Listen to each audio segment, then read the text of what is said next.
The recent terror attack in Boulder, Colorado, has underscored the extreme dangers posed to our country by the entry of foreign nationals who are not properly vetted, as well as those who come here as temporary visitors and overstay their visas. We don't want them.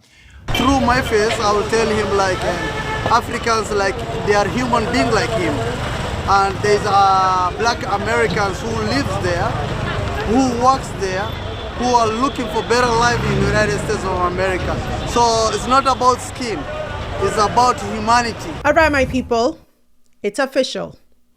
President Trump's travel ban is back. 12 countries, 7 of them in Africa, blocked, banned, blacklisted.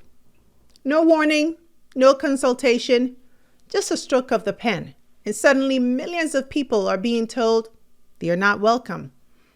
Now, if this sounds familiar, yes, it should, because we've seen this movie before. Back in 2017, it was the Muslim ban. And now in 2025, it's being rebranded as national security. But make no mistake, the impact is the same. Families separated, students stranded, entrepreneurs shut out, and entire nations, most of them poor, black, and already in crisis, once again being treated like threats. So today on The Breakdown, we're unpacking Trump's new travel ban, what it says, who it targets, and more importantly, how African governments are responding. But more than that, we're also asking the real question. Why does the U.S. keep putting Africa on the banned list? And how should the continent respond when dignity is denied at the border? Because make no mistake, this isn't just policy. It's a message, and it's time that we answer it loud and clear. I'm Sandra Babu-Boateng, and before we dive in, I want to invite you to be a part of something bigger. Because here at Planet Genius TV, we're not just building a channel, we're building a home for Black stories that are told with truth, with intention, and with power. So if that speaks to you, hit that subscribe button, tap the notification bell, and consider joining our membership community where we go beyond the headlines with exclusive content and behind-the-scenes conversations. And hey, don't forget to follow me on all socials at Sandra Babu-Boateng. All right, now let's get into it. The recent terror attack in Boulder, Colorado, has underscored the extreme dangers posed to our country by the entry of foreign nationals who are not properly vetted, as well as those who come here as temporary visitors and overstay their visas. We don't want them. In the 21st century, we've seen one terror attack after another carried out by foreign visa overstayers from dangerous places all over the world. And thanks to Biden's open door policies, today there are millions and millions of these illegals who should not be in our country. In my first term, my powerful travel restrictions were one of our most successful policies, and they were a key part of preventing major foreign terror attacks on American soil. We will not let what happened in Europe happen to America. That's why on my first day back in office, I directed the Secretary of State to perform a security review of high-risk regions and make recommendations for where restrictions should be imposed. Among the national security threats their analysis considered are the large-scale presence of terrorists, failure to cooperate on visa security, inability to verify travelers' identities, inadequate record-keeping of criminal histories, and persistently high rates of illegal visa overstays, and other things. Very simply, we cannot have open migration from any country where we cannot safely and reliably vet and screen those who seek to enter the United States. That is why today I am signing a new executive order placing travel restrictions on countries including Yemen, Somalia, Haiti, Libya, and numerous others. The strength of the restrictions we're applying depends on the severity of the threat posed. The list is subject to revision based on whether material improvements are made, and likewise, new countries can be added as threats emerge around the world. but we will not allow people to enter our country who wish to do us harm, and nothing will stop us from keeping America safe. Thank you very much. On June 4th, 2025, President Trump signed a new executive order, reviving and expanding the travel ban he first introduced in 2017. Only this time, it's even broader. 12 countries are now facing full entry bans to the United States. That means no immigrant visas, no work permits, no refugee admissions, zero pathway in. Here's the list: Afghanistan, Myanmar, Chad, Republic of Congo, Equatorial Guinea, Eritrea, Haiti, Iran, Libya, Somalia, Sudan, Yemen. Now, 7 of those countries are African countries. And if that wasn't enough, there are 7 more nations facing what he calls partial restrictions, tight limits on student visas, temporary workers, or tourism travel. And that list includes Sierra Leone, Togo, and Burundi. So again, 10 out of 19 countries impacted are on the African continent. Now, to be clear, the U.S. does not issue a high number of visas to most of those countries. According to State Department data, only a few hundred or a few thousand people from each were granted immigrant and non-immigrant visas in the past year. Here's the breakdown. Sudan, 8,427. Libya, 4,030. Somalia, 3,196. Eritrea, 2,723. Republic of Congo, 2,163. Chad, 1,647. Equatorial Guinea, 754. Now, Trump's team says this is all about national security. They claim that these countries failed to meet certain vetting standards, like they didn't share enough biometric data, didn't crack down on visa overstays, or they had high rates of undocumented immigration. But let's keep it real. That's the same justification they used in 2017. And it disproportionately affected Black, Brown, and Muslim majority nations then, just like it does now. And while the order makes a few exceptions for green card holders, immediate family members, Olympic athletes, and diplomats, the vast majority of ordinary people shut out. Students who were accepted into the U.S. colleges this fall, blocked. Families trying to reunite after years apart, denied. Imagine young entrepreneurs trying to attend global summits or pitch competitions, not even a chance. And here's the real deal. Many of these countries are already dealing with conflict, displacement, and deep economic strain. They are not threats to American security. They are the ones most in need of international connection. But now, that door is slammed shut. And the message is clear. If you come from certain parts of the world, especially if you're African, your passport alone can be enough to get you banned. This isn't just policy. It's a mirror. And it's showing us exactly who's being welcomed and who's being excluded. Now let's talk about the response, because African nations are not taking this lying down. In Chad, the government wasted no time. Within 48 hours of the ban, they suspended all user visa processing for American citizens, a full diplomatic clapback. And they made it clear, you ban us, we ban you right back. In a post on Facebook, Chad's president, Mahamat Idris Deby Itno, said, quote, I have instructed the government to act in accordance with the principle of reciprocity and to suspend the granting of visas to citizens of the United States of America.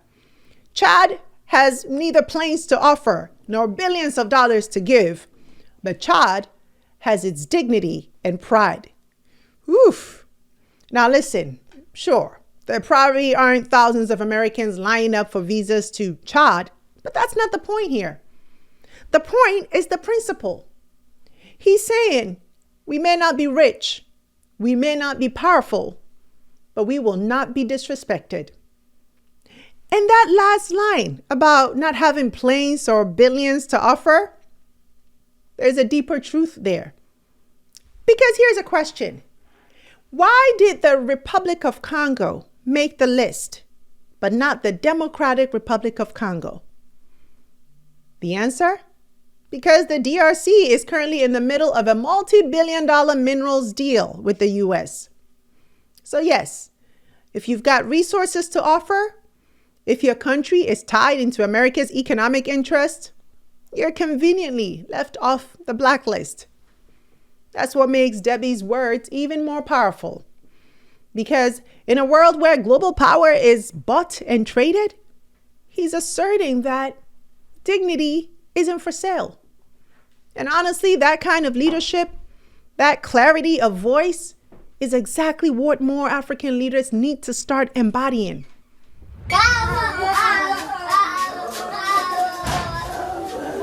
runtii aad ayaan oola xunahay soo jeedinta uu ku dhawaaqay Trump dadka Afrikaanka iyo maaragtay Soomaalida uu ka mamnuucay inay imaadaan Amerika marka arrintaas aad bay runtii dambi u saameysay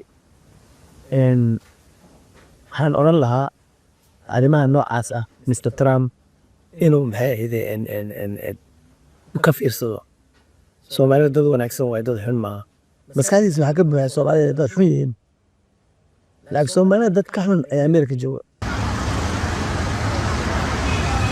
waa sax tigidho badan oo xajaraan barnaamijka waliba siiba Mareykan iyo Yurub iyo meel kala duwan adduunka way jiraan dad ay saameyn ku yeesheen arrimahan oo qorsheynayay inay lawaan baxaan oo maaragtay ay saameyn ku yeelatay arrinkan safarkoodii sidaas oo maaragtay xagga ku galay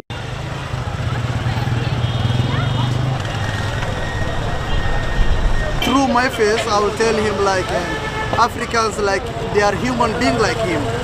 And there's black Americans who lives there, who works there, who are looking for better life in the United States of America.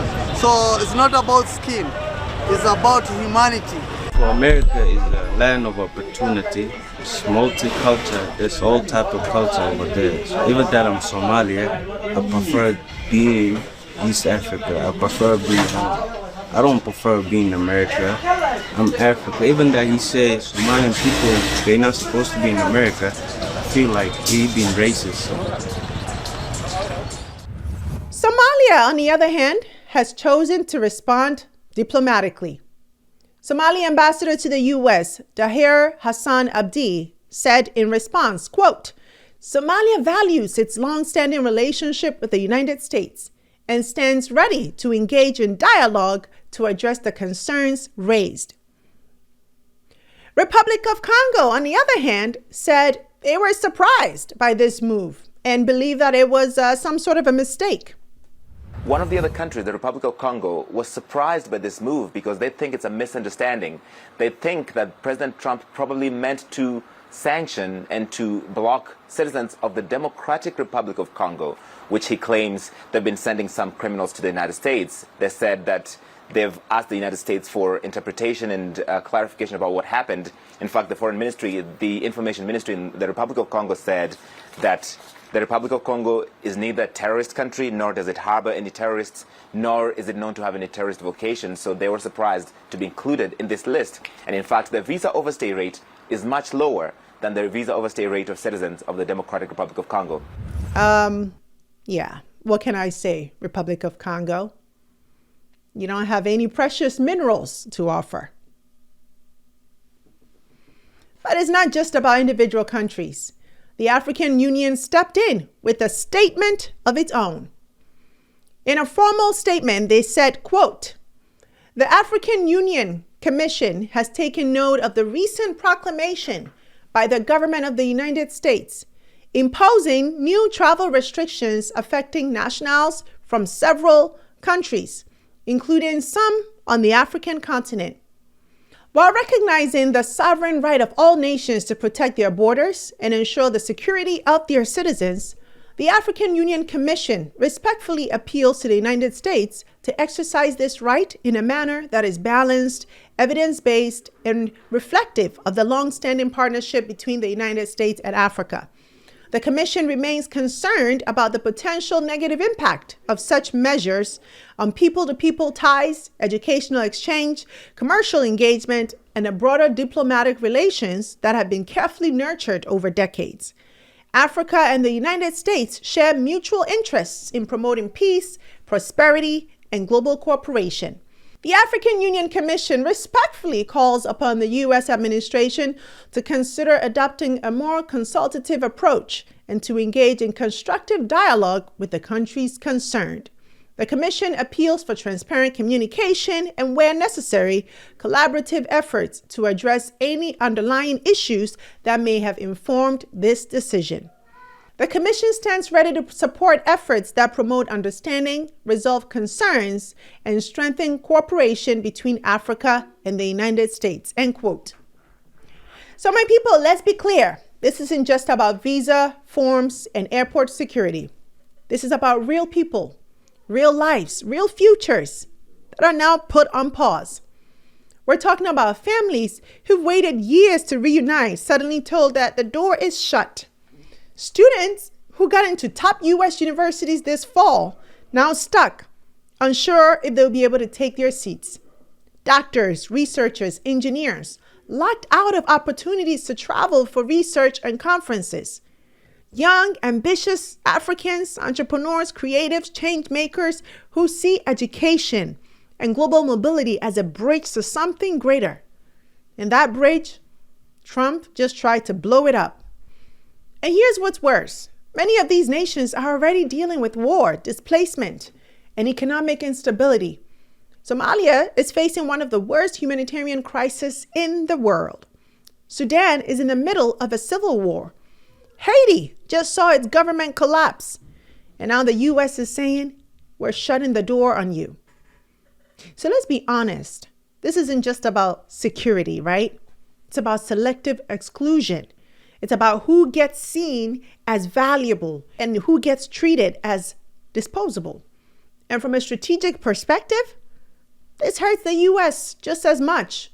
Because while America is banning future leaders from Africa, China is building relationships. Russia is striking deals. Turkey is opening embassies. Other global powers are stepping in, where the U.S. is stepping out. So while Washington talks about competing for influence on the continent, well, this ban sends the opposite message, that African lives, African talent, and African futures are not worth investing in. And the damage wouldn't just be personal, it'll be political, it'll be economic, and it will have consequences that ripple far beyond visas and embassies. So the ban is here. The impact is real. And the question now is, what does Africa do next? Because yes, statements of condemnation are important. And yes, retaliation like what Chad did sent a strong message. But we need more than just responses. We need a strategy. A strategy that says we will not wait to be invited into global spaces. We will create our own. Yes. And here's what that looks like. One, we need diplomatic unity. African nations must stop responding to these crises alone. When one country gets banned, it's not just their problem. It's a continental problem. The African Union should be coordinating collective responses, not just statements, but policy. Policy and leverage and then pressure. Secondly, we need to invest in intra-African mobility. Yes, let's be honest. Many Africans want to leave the continent not because they don't love it, but because opportunity is too often locked behind borders. It's time to double down on making Africa more open to Africans. Build the roads, open the skies, and make it easier for talent to circulate across the continent. And number 3, we need to build global partnerships that respect us. The U.S. isn't the only power on the map. Let's negotiate with those who treat us as equals, not charity cases. Whether it's China, the EU, the Gulf states, or South Corporation, Africa has options. Let's use them. And 4, We need to tell our own stories because policies like these don't just come from fear. They come from ignorance, from people who've only ever seen Africa through a lens of crisis, corruption, and chaos. And it's time we tell the truth about who we are, what we contribute, and what we're capable of. Because here's the bottom line. Africa is the youngest, fastest growing region on Earth. By 2050, 1 in 4 people on this planet will be African. Our people are not a threat. We are a resource. We are a force. And yes, we are the future. So let them build walls. We'll build bridges. Let them close borders. We'll open doors. Let them ban us. We will rise anyway. And if you're watching this from anywhere on the continent or in the diaspora, just know you're not alone. You're not invisible. And you are not powerless. The world may try to lock us out, as it often does. But trust me, we're still coming. That's it for today's show. Thank you so much for watching. If this hit you, be sure to like it. And if it taught you something new, drop a comment, share it with your friends, and let's keep the conversation going. I'm Sandra Babu-Boateng. Until next time, take care. Hey you! Thanks so much for watching this episode. I hope you enjoyed it, and if you did, don't forget to subscribe and join the family. Also, visit face2faceafrica.com for your daily news and updates on what's going on within the global Black community so you can stay informed.